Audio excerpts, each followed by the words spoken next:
ప్రభువైన యేసుక్రీస్తు నామములో మీ అందరికీ వందనాలు. నా దేవుడు మిమ్మల్ని మీ కుటుంబాల్లో నిండారులుగా దీవించునుగాక. ఈరోజు ఒక వాక్యాన్ని చదువుకొని ముందుకు నడవాలి. అందరూ కూడా బైబిల్ నుండి తీసి చదవటానికి ఇష్టపడండి. దేవుని దీవెనలు పొందుకోండి. ఇవాళ మన నోటి మాట ఎలా ఉండాలనేది కొన్ని మాటలు ఈరోజు తెలుసుకుందాం. సామెతల గ్రంథము 10వ అధ్యాయము 31వ వచనం నేను చదువుతున్నాను. అందరూ కూడా బైబిల్ నుండి తీసి చదవండి. లేకపోతే వినటం వల్ల శ్వాస కలగ ఈ నెల దాన్ని హృదయంలో భద్రపరచుకోండి. సామెతల గ్రంథము 10వ అధ్యాయం 31వ వచనం.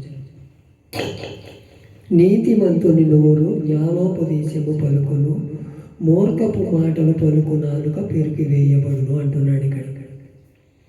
ఇక్కడ సొలొమోను రాస్తున్నాడు. ఆయన జ్ఞానం కలవాడు, అన్నింటిలో సమస్తము దేవుని అడిగి పొందుకున్నవాడు. ఆయన పొందుకొని కూడా ఇతరులకు పంచిపెట్టాడు. ఆ జ్ఞానాన్ని పంచిపెడతమే కాక దాన్ని నెరవేర్చి మనందరికీ కూడా ఒక మాదిరికరమైన మాటలు మాట్లాడాలని సామెతల గ్రంథంలో లిఖించాడు. దాన్ని అంటున్నాడు, మీ నీతిమంతులు నోరంట జ్ఞానం పలుకునంట. మనం నీతిమంతులమేనా? మనం నీతిగానే మాట్లాడుతున్నామే? మన హృదయాలు మనమే పరిశీలన చేసుకుని అతటోళ్ళు ఎవరో చెప్పరవసరం. మనకి ఎవరో వచ్చి నీవు ఎలా మాట్లాడావు అని మన మనిషిని బట్టి మన ఎవరో కూడా పలకరు మాట. మనం ఏదైనా బాధపడతామని, మనం ఏదన్నా దుఃఖపడతామేమోనని, మనం కోప్పడతామేమోనని మన కూడా ఎవరో కూడా మన మాటను బట్టి ఎవరో కూడా ముందు వెనకాల మాట్లాడతారు. అమ్మో ఇదా, దీని నోట్లో పెడితే మనం గెలవలేము, ఈడు మాట్లాడే మాటలన్నీ కూడా వినలేని మాట, చెవులు మూసుకునే మాటలు మాట్లాడతాడని అనిపించుకుంటున్నాము. ఇతను నోటి వల్ల జాలి గల మాటలు, ఆయన దయసూపు మాటలు దేవుని మాటలే పలుకుతాడని అనిపించుకోగలుగుతున్నామా? ఒక్కసారి మన హృదయాల మాట పరిశీలన. ఎదటోళ్ళు ఏదో అంటారని, ఎదటోళ్ళు ఏదో మనం ఇదవుతారని, మనం వాళ్ళ ఎదురు పొగడవసరంలా. వాళ్ళతో మనము ఎలా మాట్లాడాలో, ఎలా ఉండాలో మనం తెలుసుకోవాలి. ఎదట వాళ్ళతో ఎలా మాట్లాడేటప్పుడు కూడా మన హృదయాలు పరిశోధించుకోవాలి. నీతిమంతులు నోరంట జ్ఞానోపదేశం పలుకునంట. మూర్ఖులు మాట్లాడే మాటలు మనం మాట్లాడుతున్నామా? అదే దేవుడు హెచ్చరిస్తున్నాడు, నేను నా రక్తంతో కడగబడ్డానే బిడ్డలు, వాళ్ళందరికీ పరిశుద్ధంగా మార్చాలని అనుకుంటున్నానే.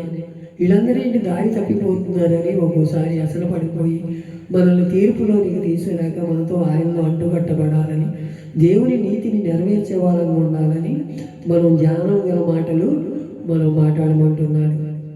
అలా ఉంటున్నామో లేదో ఒక్కసారి మనం పరిశీలన చేసుకుని. సామెతల గ్రంథము 13వ అధ్యాయం 3వ వచనం కూడా, తన నోరు కాసుకొనువాడు తన్ను కాపాడుకొనును, ఓర కొనక మాటలాడువాడు తనకు నాశనము తెచ్చుకోలేను. ఇదే సామెతల్లో కూడా రాశాడు ఆయన సొలొమోను గారు. తన నోరు కాసుకోవాలంట. ముందర ఆయన ఏమంటున్నాడు, నరపుత్రుడా నువ్వు చక్కగా నిలబడు, నీ నోటికి నేను బోరాయి ఉంటాను, నీకు ఏది మాట్లాడాలంటే అది పలికిస్తాను, నీతో నేనుంటాను, నీలో నేనుంటాను, నువ్వు మాట్లాడే మాటలు నేనున్నానని భయభక్తులు కలిగి నువ్వు జీవిస్తే నిన్ను ఉన్నతమైన స్థానంలో నిలబడతానంటున్నాడు. మనం అలా ఉండగలుగుతున్నాము? అన్నీ నాకే తెలిసిలే, ఈ బైబిల్ అంతా నేనే చదివాలి, నా ముందు అలా కింద కూర్చున్న వాళ్ళు నాకన్నా ఏది తెలవని వాళ్ళలే, వాళ్ళందరికీ నేను చెప్తేనే అర్థమవుద్దిలే, నేను మాట్లాడింది గొప్పలే అని మనం అనుకుంటున్నామేమో. మనం ఎర్రి వాళ్ళ కింద లెక్క. వాళ్ళు గొప్పవాళ్ళే, అందరూ కూడా గొప్పవారే, మనకన్నా గొప్పవారు. మనమే గొప్పవాళ్ళం కాదు, మనకన్నా గొప్పవారు ఉన్నారు దేశంలో. నేను గొప్పవాడు అనుకుంటే అది సరిపోదు. దేవుడే అనాలి నిన్నైనా నన్నైనా. జ్ఞానం గల మాటలు పలుకుతున్నాడు జ్ఞానవంతుడని. మనం దేవుడే అంటాడు, మూర్ఖపు మాటలు మాట్లాడుతున్నావు నువ్వు మూర్ఖంగా ప్రవర్తిస్తున్నావు అని మనల్ని అంటాడు. అది మనం అనిపించుకుందామా? మనం జ్ఞానం గల మాటలు పలుకుతామా? మనం ఏమైనా మాట్లాడుతున్నామని నోరు కాసుకోవాలంట, ఊరక నుంచోవాలంట. ఊరక ఏదైనా ఎవరు పడితే అది ఏది పడితే అంటున్నామా? ఒకసారి మన హృదయాన్ని మనమే పరిశీలన చేసుకుందామా?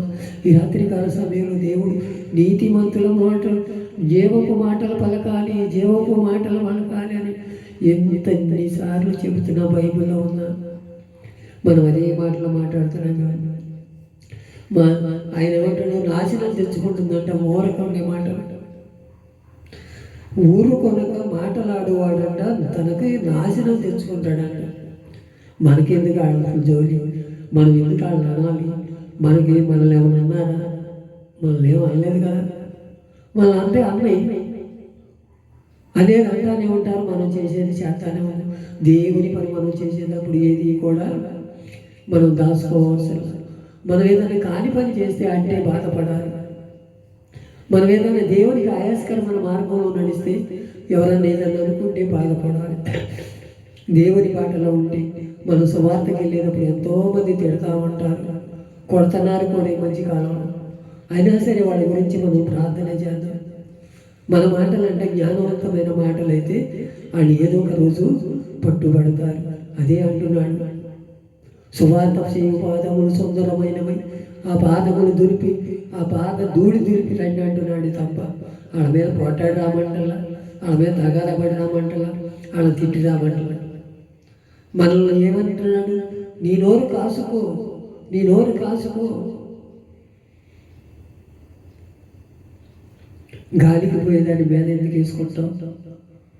ఒకసారి నీ హృదయాన్ని పరిశోధించుకుంటాం. ఈ రాత్రికాల సమయంలో మనం అంట ఊరకే ఉంటే ఊళ్ళు దాటి వెళ్తామంట. మనం ఏదైనా గొడవ పెట్టుకుంటే అక్కడే అయిపోతాం. అలా ఉండగలుగుతున్నామో లేదో ఒకసారి మన హృదయాన్ని పరిశోధించుకో. జ్ఞానం గలమ ఊరకుండి జ్ఞానం నాకు కలుగునట్టు. అదే యెషయా గ్రంథము 50:4 అంటున్నాడు, అలసిన మాటల చేత ఊరడించి జ్ఞానమును నాకు కలుగునట్టు శిష్యునికి తగిన నోరు యెహోవా నాకు దయచేసి ఉన్నాడు. శిష్యులు వినున్నట్లు నేను వినుటకై ఆయన ప్రతి ఉదయమున నేను విను బుద్ధి పుట్టించుతున్నాడు అంటున్నాడు. మనం సేవకులం అయిపోయామని నేను శిష్యుడా, ఎవరి మాట ఎన్నో, నా మాట వాళ్ళు వినాలి, నేను చెప్పిందే వేదం, నేను చెప్పిందే గొప్ప అనుకుంటున్నామేమో. మన కింద ఎవరైతే ఉన్నారో చిన్నపిల్లల మాట అయినా వినాలంట. మంచి మాటలు అయితే చిన్నపిల్లలు కూడా జ్ఞానం కలిగి మాటలు మాట్లాడుతున్నారు. వాళ్ళ మాటలు ఏది మంచో ఏది చెడో తీసుకొని వాళ్ళ దగ్గరే పిలిచి తప్పు అయితే తప్పు, ఉప్పు అయితే ఉప్పు అని వాళ్ళకి మంచి మాటలు నేర్పాలి మనం. అదే జ్ఞానవంతమైన మాటలు. తగిన నోరు, శిష్యులకు తగిన నోరు నాకేమంటున్నాడు. మనం ఇంకా శిష్యులమే, ఇంకా తెలుసుకోవాల్సినవి చాలా ఉన్నాయి. దేశంలో మనకి అన్నీ నాకే తెలుసు అనుకోవటం చాలా మూర్ఖమైన మాట. మనకు మనమే మూర్ఖులుగా మాట్లాడినట్టే అన్నీ నాకు తెలుసు అంటే ఏది నాకు తెలియదయ్యా, నేను కూర్చున్నానయ్యా, నీ శరీరంలో నువ్వు నీ మాట కోసం నేను కనిపెట్టుకుని ఉంటున్నానయ్యా, నాకు తగిన జ్ఞానం నాకు అనుగ్రహించాయని మనం ఎప్పుడైనా ప్రార్థన చేయగలిగితే దేవుడు జవాబు అనుగ్రహిస్తాడు. నాకు దయచేసి ఉన్నాడు. శిష్యులంట వినుటకై ఆయన ప్రతి ఉదయం నాకు ఇనుబుద్ధి పుట్టించుతున్నాడు అంటున్నాడు. ప్రతి మాట వినుట వల్ల విశ్వాసం కలుగుతుంది. మనకి ఇంటేనే విశ్వాసం ఎక్కువ కలుగుతుంది. మనం ఏదో మాట్లాడితే మన నోటికి వచ్చినట్టు మనం మాట్లాడితే అది చల్లదు. దేవుని విషయంలో ఎంతవరకు తగ్గింపు జీవితం, తగ్గింపు మనసు మనలో ఉంటే నీతిమంతుల నోరు జ్ఞానవంతమైనది. ఆయన నోరు తెరిచి మాట్లాడితే మంచి మాటలే మాట్లాడతాడు.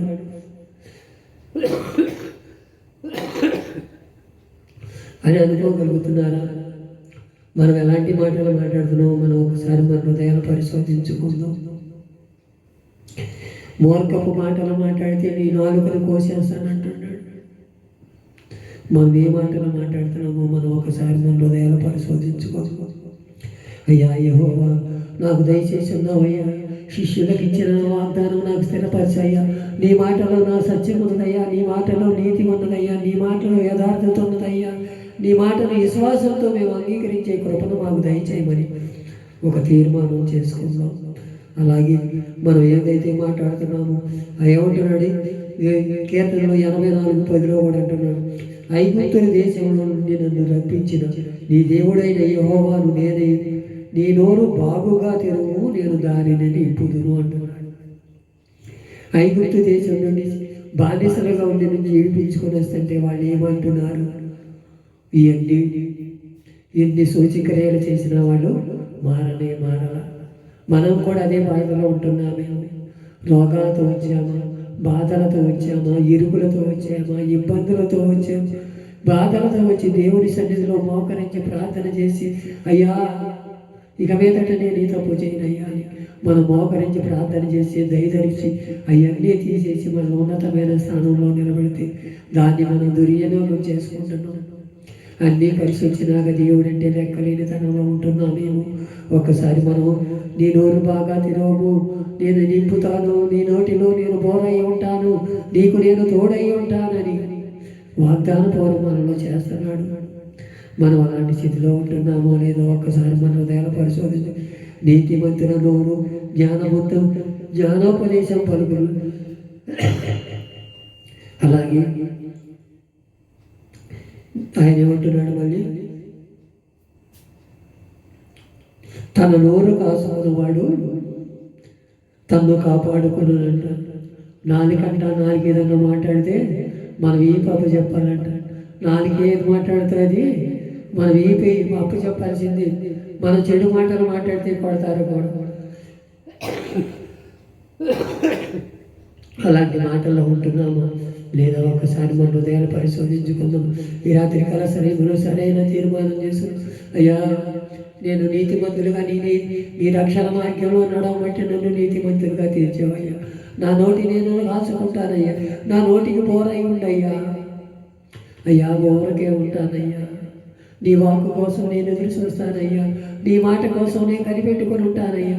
అయ్యా నేను ఏ స్థితిలో నుంచి వచ్చాను, ఎలాంటి స్థితిలో నుంచి నన్ను బాగు చేసావో నీకు అన్నీ తెలుసయ్యా. నా నాలుగును కాల్సయ్యా, అపవిత్రమైన మాటలు మాట్లాడిందేమో, అయోగ్యకరమైన మాటలు మాట్లాడిందేమో. ఒకసారి నా హృదయాన్ని పరిశోధించుకొని, అయ్యా నీ సన్నిధిలో నేను మోకరించి ప్రార్థన చేస్తున్నాను. అయ్యా నా నోరును బాగా కడుగయ్య, నా నోటికి నువ్వు బోరై ఉండి, అయ్యా నేను ఊరకే నిలుసుని నీ జ్ఞానమైన మాటలు నాకు కలుగునట్టు శిష్యులకు తగిన నోరు నాకు అనుగ్రహించయ్యా. అయ్యా నీ శిష్యులకి ఇచ్చిన నోరు నాకు అనుగ్రహించయ్యా. నీ శిష్యులతో పాటు నన్ను ఒక ఉన్నతమైన స్థానంలో నిలబెడతాను. నీ కృపలో నన్ను దాసయ్యా. ఈ రాత్రికాల సమయంలో ఒక తీర్మానం చేసుకొని ప్రార్థన చేద్దాము. అయ్యా జ్ఞానం గలవాడు జ్ఞానవంతుడవుతాడు, బుద్ధిహీనుడు అవుతాడని నీ లేఖనాల బట్టి తెలియపరుస్తాను. మేము జ్ఞానంగా ఉన్నాము, బుద్ధిహీనంగా ఉన్నాము. ఒక్కసారి మా హృదయాలు మేమే పరిశీలన చేసుకుని మోకరించి ప్రార్థన చేస్తున్నాం. అయ్యా నీతిమంతుడు నోరు జ్ఞానోపదేశం పలుకునని నీ లేఖనాల ద్వారా తెలియపరిచావయ్యా. అయ్యా నీ నోరు బాగుగా తిరుగు, నేను దాన్ని నింపేదనంటున్నావు. నేను బాగుగా తెలిసి నీ వాక్కు కోసం మేము ఎదురు చూసేవాళ్ళంగా, నీ మాటలు మేము ప్రకటించేవాళ్ళంగా, నీ మాటలు మేము మా నోట ఉండేలాగా మేము చూసుకునే కృపను మాకు దయచేయ్యా. నీ చిత్తంలో మేము ఉంటాని మమ్మల్ని సిద్ధపరుచయ్యా. నీ రాకడ వరకు మేము ఎదురు చూసే కృపను మాకు దయచేయి. మా పోకడి పడుస్తూ నీ రాకడి పడుస్తూ తెలియదు కాబట్టి అయ్యా అప్పటి వరకు నీ మాటలు మా నోట నుండే కృపను మాకు దయచేయమని ఈ రాత్రి కాల సమయంలో సరైన తీర్మానం చేసుకుని దేవుని ఎదుట మోకరించి ఆయన స్థితిని, ఆయన మాటలను, ఆయనలో ఉన్న ఔన్నత్యాన్ని పొందుకొని ఆయన మాటకు కట్టుబడదాం, ఆయనలో జీవిద్దాం. ఇట్టి మాటలు దేవుడు మనకు దీవించును గాక. ఆమేన్.